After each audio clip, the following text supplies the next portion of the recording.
Hello! So, you're back, I see.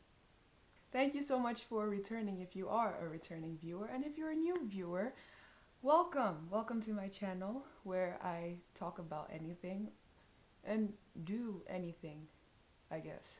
I don't really know what this channel is exactly, but for now we're talking about experiences.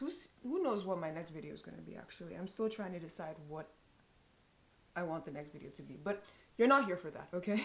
You're here for most likely the title that intrigued you, which is basically me talking about my experience doing an exchange in Tokyo, Japan. So if you watched my two previous videos, you know that I spent the majority of 2024 abroad, and abroad as in like out of the United States. And the first 2 months of 2024, I was actually in South Korea doing an internship. And then from March till August, I was in Tokyo, completing my exchange program that was required for me to graduate. And then in December, I graduated. And after I graduated, I was just reflecting back on my time, and I decided that I did, in fact, want to make a video. So if you want to know about my experience in Seoul, I made a previous video about that, but let's get into this video. So the first thing I want to talk about regarding my experience in Tokyo is the actual school I went to. You cannot see it right now. I expected you would be able to see it, but the framing is, I'm not the best at framing things, I'm sorry. But this is actually a sweatshirt that I got from Keio University, where I did my exchange. So Keio University is located in Tokyo. It has a bunch of different campuses, but I only went to 2 of the campuses in Tokyo. Both of those campuses were very beautiful, and I will put pictures, I guess. Some more work, but I need you to see what I saw. We started our semester right when the cherry blossoms started blooming, so all over campus and everywhere the cherry blossoms were they were blooming. It was so pretty. I think I have some pictures of me in Mita taking a selfie with a cherry blossom tree, so I'll add that as well. So yeah, all of the classes that I took along with my classmates in my cohort were all in English, except for the Japanese language class that I somehow managed to weasel myself into, because that was not included in the SEMS directory, which is the name of my program. The commute to Mita campus for me was about 45 minutes, but the commute to the Hiyoshi campus was about 50 minutes to an hour. Okay, now we're going to talk about living. My accommodation, everybody in my cohort had various types of living accommodation. And I actually stayed in a hotel. And this hotel is located in Shinjuku. And what makes it pretty cool is that although it's a hotel that's about, I think it's 10 floors, the 7th floor to the 10th floor are actually only catered to international college students. So I was on the 10th floor, and I had my own little hotel room. I had my bed, my bathroom, and yeah, it was relatively small. I'll see if I have any pictures. I don't remember if I have a picture of it before or after I packed. I don't remember. Like I mentioned before, my accommodation was in Shinjuku, which is a very touristy part of Tokyo. It's where that big billboard, with the cat, the 3D hologram cat that's always there. Yeah, that's basically where I was living. It wasn't bad living there. I kind of liked the hustle and bustle, because here I actually live in the suburbs here in the States. So being in a very busy part of another country was a lot of fun. So yeah, that's basically my living condition. I'd say living in Shinjuku, there was Shinjuku Station. That's what I used to get to school, get to the airport, get basically anywhere I needed to go. Very big subway station. I got lost almost every day for the first month I was there. But after the first month, I started to navigate I started to get better at navigating the station. It takes a little bit of time. I think Shinjuku Station is one of the biggest in the world, if I'm correct. I'm so sorry if I'm not. But yeah, so that was my experience, and that was just a little exploration of my living accommodation. But now let's get into hobbies.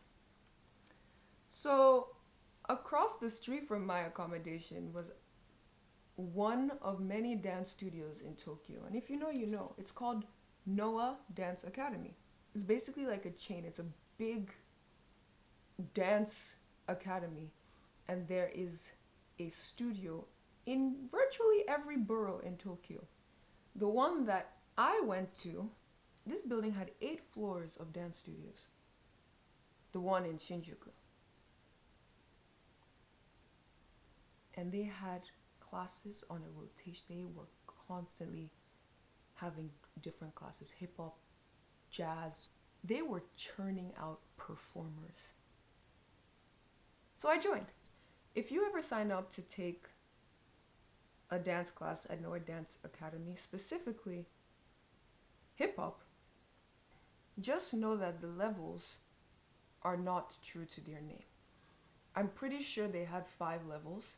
So they had rhythm training, super beginners, beginners, intermediate, and advanced. Those are the levels.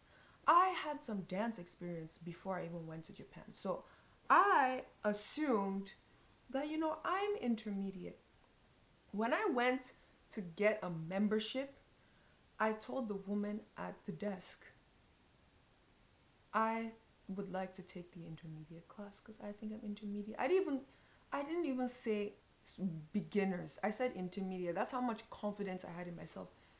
The woman would not let me.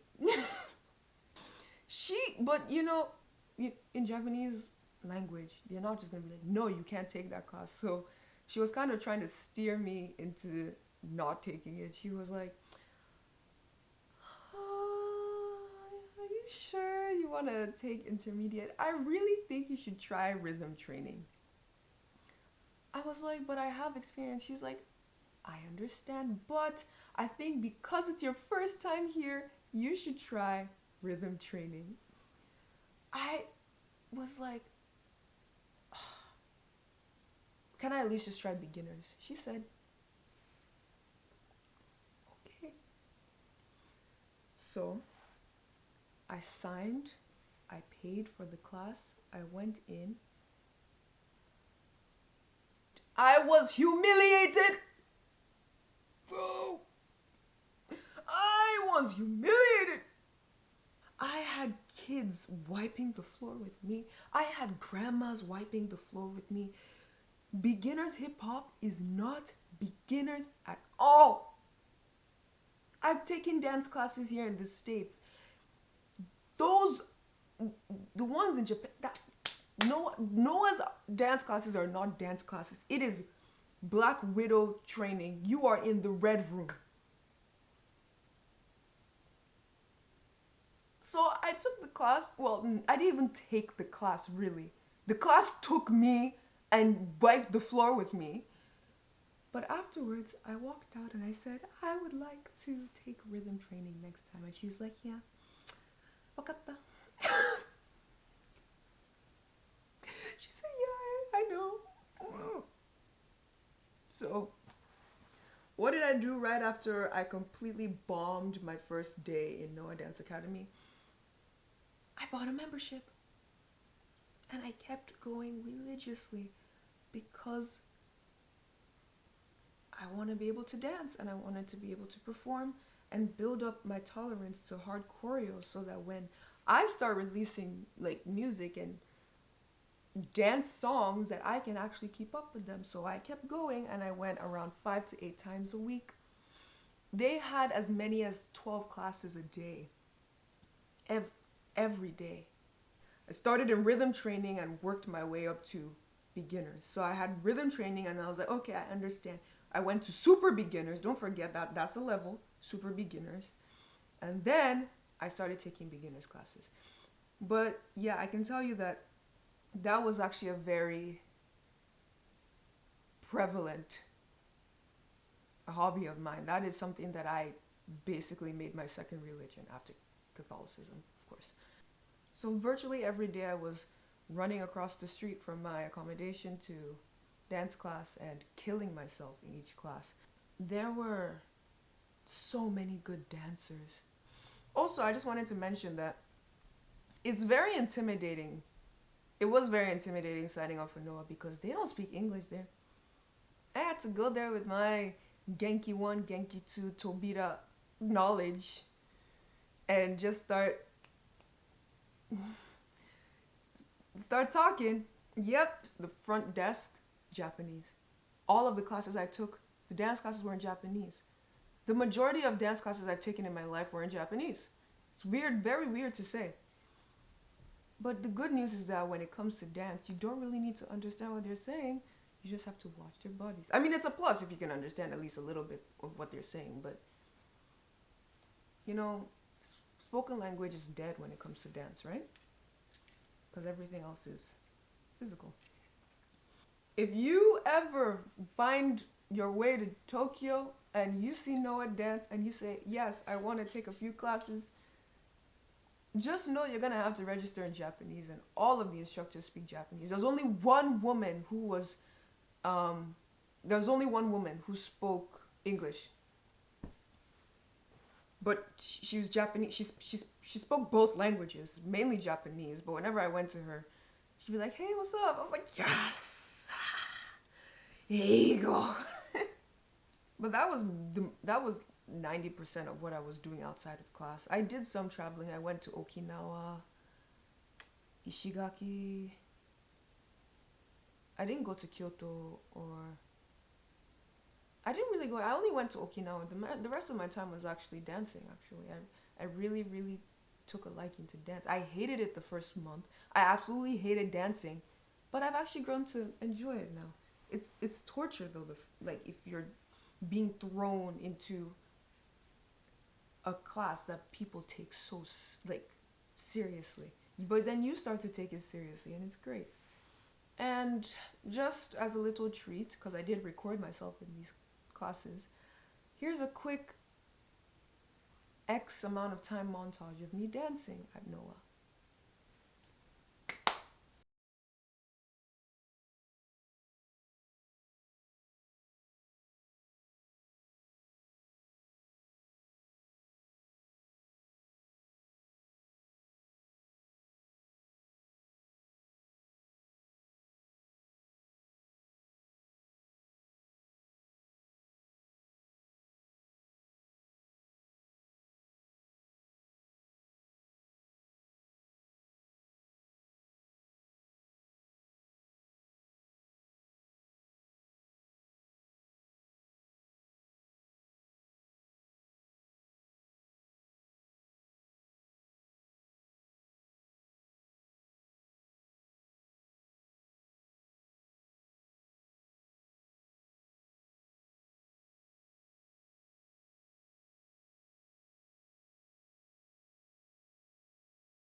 Lastly, I want to talk about the people and the culture. If you ever plan on going to Tokyo specifically, I just want to say it is intimidating, but at the end of the day, remember this: be respectful and you'll be fine.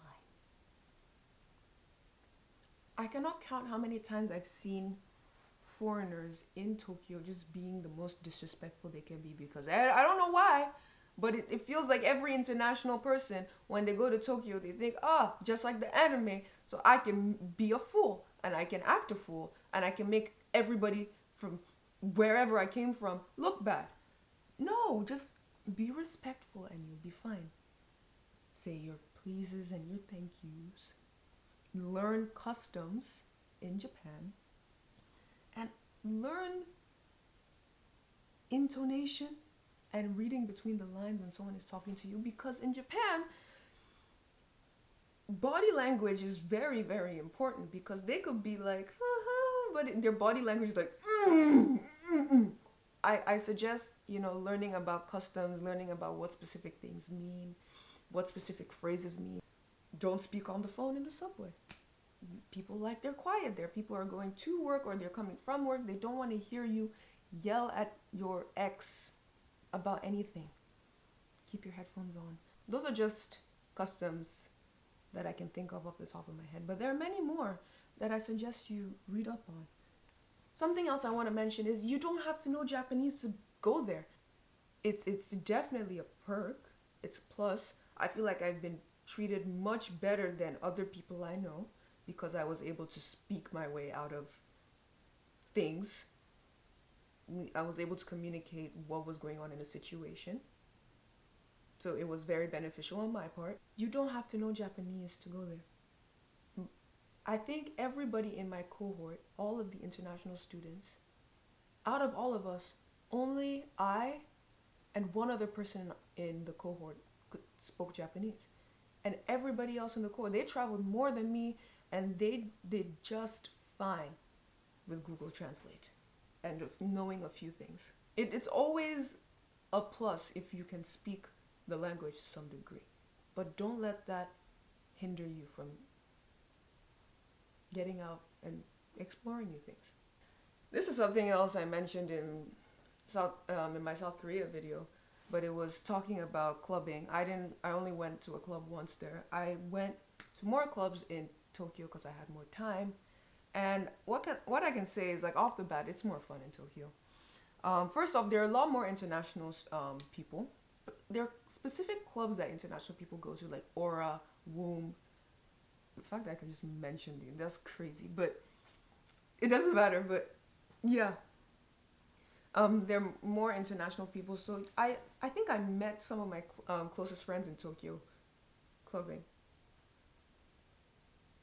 Yeah, people are more respectful in Tokyo than the United States. The music's pretty good. They don't just play rap music. They don't just play one style. They have like a good selection, depending on which club you're going to, of course.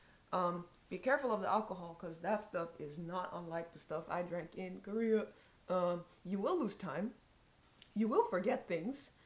And you can also open carry, I think, still. I don't know. But when I was there, it was legal to just walk around swinging your drink and just chugging in front of kids. I went to a music festival in Tokyo. They were serving alcohol and there were just children running around. So, the laws are different in different places. That was a weird experience, but I had fun. The clubs I went to were mainly in Shinjuku or Shibuya. There was one I went to that was in Ibisu. That was more so everybody there except for me and my friend were Japanese, but I still had a bomb. It was like there were so many good DJs there. It was great. That's basically all I have to say. Yeah, we're done here. I want to say thank you so much for watching this video. Tune in for upcoming videos that I have planned to share with you. I'm thinking of doing some reaction videos. Maybe. We'll see. But yeah, thank you so much for watching, and I hope to see you here again soon. Take care and have an amazing, what day is it? An amazing February. Because January was ratchet as hell.